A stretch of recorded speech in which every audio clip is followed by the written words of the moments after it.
Bienvenue sur Sirène Camer. N'oublie pas de t'abonner, d'activer la petite clochette bleue pour ne rien manquer et pour soutenir la chaîne.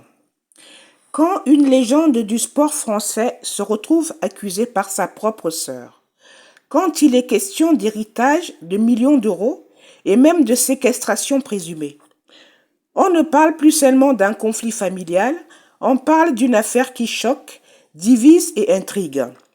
Aujourd'hui, on revient en détail sur l'affaire qui oppose Yannick Noah à sa sœur Isabelle Noah. Installez-vous, on reprend tout depuis le début. Le contexte. Un héritage au Cameroun. Tout commence après le décès du père de Yannick Noah, ancien footballeur et figure respectée au Cameroun. Il laisse derrière lui un patrimoine important, notamment des terres et des biens familiaux situés au Cameroun.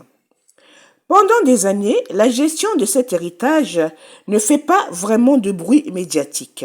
Mais en coulisses, les tensions s'installent. Certaines sœurs de Yannick Noah estiment ne pas avoir été associées équitablement au partage ou à la gestion des biens. Les accusations publiques.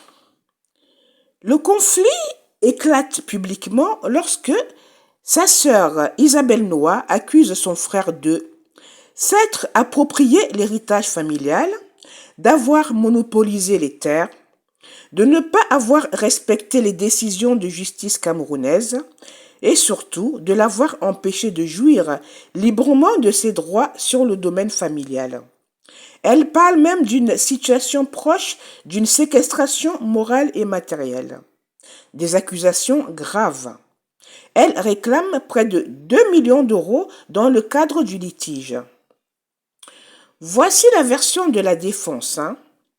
Du côté de Yannick Noah, les avocats contestent fermement ces accusations. Selon la défense, il ne s'agirait pas d'une spoliation. Les décisions judiciaires seraient toujours en cours de procédure. La situation d'Isabelle serait volontaire et non imposée. Yannick Noah, lui, reste relativement discret publiquement et laisse ses représentants juridiques répondre. Une affaire qui prend une dimension publique. Ce qui choque l'opinion, c'est le contraste en fait. D'un côté, une icône nationale, vainqueur de Roland-Garros, personnalité appréciée en France et au Cameroun. De l'autre, une sœur qui parle de souffrance, d'injustice et d'exclusion. L'affaire dépasse alors le cadre familial. Elle soulève des questions plus larges. Comment sont gérés les héritages dans les familles médiatisées ? Le succès d'un membre change-t-il l'équilibre familial? Les conflits privés doivent-ils devenir publics? L'opinion publique se divise. Sur les réseaux sociaux, les avis sont tranchés. Certains défendent Yannick Noah, estimant qu'il est victime d'un règlement de compte familial.